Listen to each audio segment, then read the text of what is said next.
আমরা সরকারকে আহ্বান জানাচ্ছি, আপনারা পার্লামেন্টে এবং পার্লামেন্টের বাইরে একটা পাবলিক কমিশন করেন হিয়ারিংয়ের জন্য, গণশুনানির জন্য।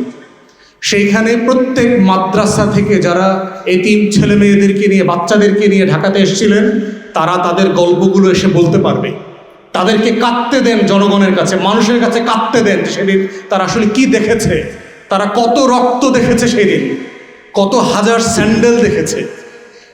ডাস্টবিন ক্লিন করে সিটি কর্পোরেশন একজনের কর্মকর্তা আমাকে বলেছে, আমার জীবনে আমি এত রক্ত যেমন দেখি নাই, এত স্যান্ডেলও দেখি নাই। কি পরিমাণ জিনিস সেখান থেকে ক্লিয়ার করতে হয়েছে গত কয়েক ঘন্টার ভিতরে। আমাদের সিটি কর্পোরেশনগুলো যদি প্রত্যেক দিন এত প্রফেশনাল হইতো ময়লা আবর্জনা পরিষ্কার করতে, তাহলে Dhaka should have been the finest cleanest city in the world. সেই আবর্জনা পরিষ্কার করবার দায় রাষ্ট্র এই সিটি কর্পোরেশন নেয় না, কিন্তু শহীদদের রক্ত পরিষ্কার করবার দায় অল্প কয়েকটা ঘন্টার মধ্যে তারা নিয়েছে। এবং যারা করেছেন সিটি কর্পোরেশনের সেই কর্মকর্তারা সোনার বাংলায় এখনো আছেন। গণতদন্ত কমিশন করেন, কারা কারা সেদিন দায়িত্ব পালন করেছেন। ৭,৫০০ আইন শৃঙ্খলা বাহিনীর সদস্য, পুলিশ, র্যাব, আর্ম ফোর্সেস, এজেন্সির লোকজন কাজ করেছে এবং প্রত্যেকটা ফোর্সের মেম্বারদের লগবুক আছে, কারা সেদিন ডিউটি করেছেন। আপনি সেগুলো কল করেন, কমান্ডিং অফিসারদেরকে ডাকেন, কারা কারা দেশে আছে, কারা কারা এখনো পালায় নাই। আমার নিঃসন্দেহে দেখবেন বর্তমান সরকারেরও কাপড়ের নিচে অনেক পলাতক গণহত্যার আসামিদেরকে খুঁজে পাওয়া যাবে। অতএব বিচার করতেই হবে জাতির, ফর ন্যাশনাল পস্টারিটি। ইনসাফ এমন একটা লড়াই, যদি আমরা বারবার এইটাকে ডিসপেন্স করতে ব্যর্থ হই, তাহলে যেটা করবে প্রত্যেকটা জুলুম আর একটা জুলুমের জন্ম দিয়ে যাবে, আর একটা লড়াইকে আপনাদেরকে মোকাবেলা করতে হবে। পিলখানা গণহত্যা হয়েছে, বাংলাদেশ রাষ্ট্র, সিভিল সোসাইটি, সাংবাদিক, বুদ্ধিজীবী, বস্তির বুদ্ধিজীবীগুলা কেউ সেদিন কথা বলে নাই, মুখ খোলে নাই। খোলে নাই বলেই ১৭ বছর ধরে বিরোধী দলের নেতাকর্মীদের ওপরে দিনের পর দিন, মাসের পর মাস গণহত্যা হয়েছে। বাংলাদেশের সিভিল সোসাইটি প্রতিবাদ করে নাই, বাংলাদেশের গণমাধ্যম তার জাতীয় দায়িত্ব পালন করে নাই, তারা দালালি করেছে। সিম্পলি সরকার, আওয়ামী সরকার এবং ভারতের দালালি করেছে, সত্যের দালালি করে নাই, রাষ্ট্রের পক্ষে দাঁড়ায় নাই, শহীদের পক্ষে, জনগণের পক্ষে দাঁড়ায় নাই। এবং সেই গণহত্যা বিচার করতে পারে নাই বলেই আমরা দেখেছি কিভাবে গুম করে হাজার হাজার বাংলাদেশের নাগরিকদেরকে নাই করে দেওয়া হয়েছে। ১৫-১৭টা বছর শুধু গুম করা হয় নাই, হত্যা করা হয় নাই, লাশটা পর্যন্ত মেমোরি, স্মৃতি আকারে শেষ করে দেওয়া হয়েছে। হাজার হাজার পরিবার জানে না কোন দিন মৃত্যু দিবস, দোয়াটা কোন দিন পড়বে, এই মেমোরি পর্যন্ত, এই স্মৃতি পর্যন্ত নাই বাংলাদেশে। বিচার হয় নাই বলেই ২৪-এ আরো ১৪০০ শহীদকে জীবন দিতে হয়েছে।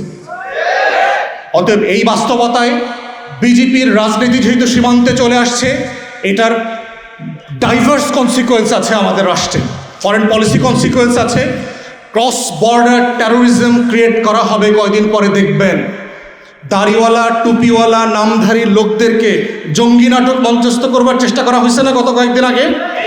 আমরা প্রথম দিন থেকে প্রতিবাদ করেছি বলে কি হয়েছে? পুলিশ এই নাটক নিয়ে বেশি দূর যাইতে পারে নাই। বাংলাদেশের সেনাবাহিনীকে নিয়ে নাটক করা হচ্ছে, বিমান বাহিনীতে তেহরিকে তালেবান পাকিস্তানের লোক পাওয়া গেছে। তেহরিকে তালেবান পাকিস্তান ভারতের রয়ের টাকায় ফান্ডিংয়ে চলে, এই গল্প কি আমরা জানি না? আমরা হাওয়া খেয়ে বেড়াই?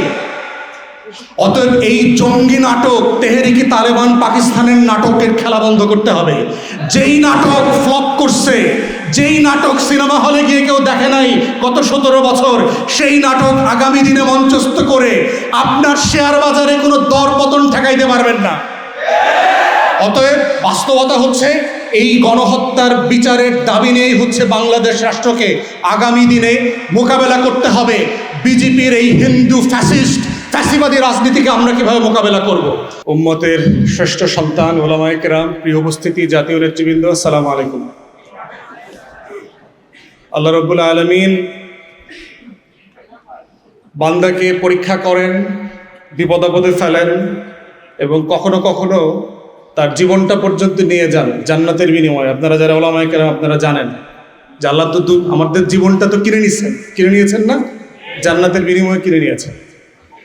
এই জন্য ১৩ সালের ৫ই মের এই স্বাধীন বাংলাদেশের ইতিহাসের জঘন্যতম গণহত্যা যারা ঘটিয়েছেন, তারা 24 সালের 5ই আগস্টের সাথে তারিখ কিন্তু ঠিক আছে, মিল আছে, মিলায় দেখতেছেন না এখন যে কাদেরকে নাই করে দিতে চেয়েছিলাম আর কারা আসলে নাই হয়ে গেছে। সূরা লাহাবে আল্লাহ তাআলা বলছেন না, আবুল আহাবের চরিত্র সম্পর্কে বলছেন না যে ইসলামকে, মুহাম্মদ সাল্লাল্লাহু আলাইহি ওয়াসাল্লামকে খড়কুটার মতো বিবেচনা করতেছে, কিন্তু আল্লাহ তাআলা বলছেন যে ইতিহাস সাক্ষ্য দেবে আসলে যে কারা ইতিহাসের জায়গাতে অস্টারিতে গিয়ে কারা আসলে খড়কুটা হয়ে গেছে। এই জন্য আজকে এখানে দাঁড়ায় আমাদের প্রথমত হচ্ছে যারা এই আন্দোলনে শহীদ হয়েছেন তাদের সবার রুহের মাগফিরাত কামনা করা আমরা করছি, প্রথমত কাজ।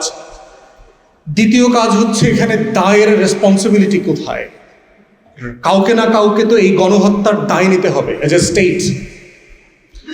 আজকে এখানে আমাদের প্রিয় স্বপন ভাই, রতন ভাই আছেন, ওনারা বিএনপি আকারে না, স্টেট আকারে যেহেতু ওনারা সরকারে রাষ্ট্রকে রিপ্রেজেন্ট করেন, তাই আমাদের দাবি দাওয়াগুলো ওনাদের কাছেই বলতে হবে এবং ওনাদেরকে এই দায়ও নিতে হবে, রাষ্ট্র আকারে ওনাদেরকে দায় নিতে হবে। আমরা বারবার গত কয়েক বছর থেকে টানা বলেছি যে এইটার তদন্তের জন্য একটা কংগ্রেশনাল হিয়ারিংয়ের মডেলে একটা গণশুনানি করা দরকার, এবং সেটা দুইভাবে হতে পারে। একটা হচ্ছে যে আপনি ইনডোরে পার্লামেন্টে করতে পারেন, ক্রস পার্টি স্ট্যান্ডিং কমিটি দিয়ে করতে পারেন, বাট আমরা বারবার প্রস্তাব করেছি যে আপনারা ক্রস পার্টি পার্লামেন্টেরিয়ান এবং এক্সপার্ট, মানবাধিকার কর্মী, আইনজীবী, ওলামায়ে কেরাম যারা আছেন, সাংবাদিক, তাদেরকে সবাইকে নিয়ে একটা বড় প্যানেল করে শুনানি হওয়া দরকার, এবং সেটা লাইভ ব্রডকাস্ট হতে হবে, যেভাবে সংসদ ব্রডকাস্ট হয়, যে সেই দিনকার কি হয়েছে তার আগের দিন, সেই দিন, পরের দিন। এই যে হাজার হাজার লক্ষ লক্ষ ওলামায়ে কেরামরা এসছেন, বিকালে সন্ধ্যার পর থেকে পুরো রাত জুড়ে এই যে লক্ষ লক্ষ বুলেট মারা হয়েছে, তার আসলে ফলাফলটা কি দাঁড়িয়েছে? নেট বন্ধ করে দিয়ে, টেলিভিশন বন্ধ করে দিয়ে, শাটডাউন করে দিয়ে, ডিশ বন্ধ করে দিয়ে, টোটাল এলাকা খালি করে, বিদ্যুৎ কেটে দিয়ে 1.5-2 লক্ষ বুলেট ছুড়বার যে অভিজ্ঞতা, ওই এলাকাবাসী সেই দিন পাশে ছিলেন, শুনেছেন। আমরা দেশের বাইরে ছিলাম, কিন্তু এলাকাবাসীর কাছ থেকে শুনেছি, মনে হচ্ছে যে এখানে যুদ্ধ হচ্ছে, ইসরায়েল বোমা মারতেছে গাজার উপরে, সেরকম একটা অবস্থা মনে হচ্ছে চারপাশে। যে এটা যে একটা রাজধানী, এটা শহর, এটা যে মুসলমানের দেশ। আমার বাংলাদেশের যে কারো 13 দফার বিষয়ে দ্বিমত থাকতে পারে, 13 দফার কারো একমত হওয়া জরুরি না, কিন্তু রাষ্ট্রের কাছে 13 দফা নিয়ে এসে এইটা বাস্তবায়নের দাবি করা হচ্ছে গণতান্ত্রিক অধিকার, যে কেউ করতে পারতে হবে। রাষ্ট্র বলতে পারতে হবে যে আমি কোনটা করতে পারছি, কোনটা করতে পারছি না। এটার নাম হচ্ছে রাষ্ট্রের সাথে নাগরিকদের যে সামাজিক চুক্তি, এই ডায়ালগ এবং কনভারসেশনের জায়গা। সেইটা না করে রাষ্ট্র যেটা করেছে, রাষ্ট্র গণহত্যার পথ বেছে নিয়েছে। এবং এই গণহত্যার পথ কেন বেছে নিয়েছে, 4টা মোটা দাগের বড় গণহত্যা কেন আওয়ামী লীগকে করতে হয়েছে, সেইটার রেজাল্ট আমরা দেখেছি গত কয়েকদিন আগে। গেরুয়া বাহিনী, বিজেপি যখন পশ্চিম বাংলা দখল করেছে, এখানে তো ভোট হয় নাই, দখল করেছে, ইলেকশন ইঞ্জিনিয়ারিং করে দখল করেছে। এবং ওলামায়ে কেরামের হিস্টোরিক রেসপন্সিবিলিটি আছে। হেফাজতের আন্দোলনটাকে যেভাবে প্রান্তিক পর্যায়ে নিয়ে যাওয়া দরকার ছিল, আমরা ওলামায়ে কেরামদের কাছ থেকে সেটা দেখি নাই। এই দাবিটা নিয়ে প্রত্যেক মসজিদ, মাদ্রাসা, পাড়ায়, মহল্লায় যেভাবে সভা সমাবেশ, দাবিনামা উত্থাপন করবার দরকার ছিল, ওলামায়ে কেরামদের কাছ থেকে আমরা সেটা আশা করেছিলাম, সেইটা আমরা দেখি নাই। আমরা আশা করেছিলাম যাদের উপরে জুলুম হয়েছে তারা জুলুমের বিপক্ষে প্রত্যেক পাড়ায় মহল্লায় দাঁড়াবেন, আমরাও পাশে গিয়ে দাঁড়াবো, যে একসাথে মিলে এই লড়াইটা করা, বাংলাদেশ রাষ্ট্রের জন্য, ইনসাফের জন্য, আজাদির জন্য এই লড়াইটা করা।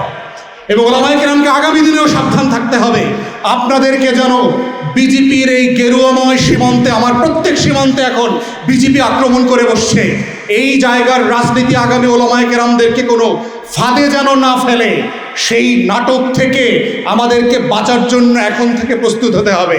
হেফাজতও কিন্তু আওয়ামী লীগের ফাঁদে পড়েছে, সেই নাটকও কিন্তু আমরা দেখেছি।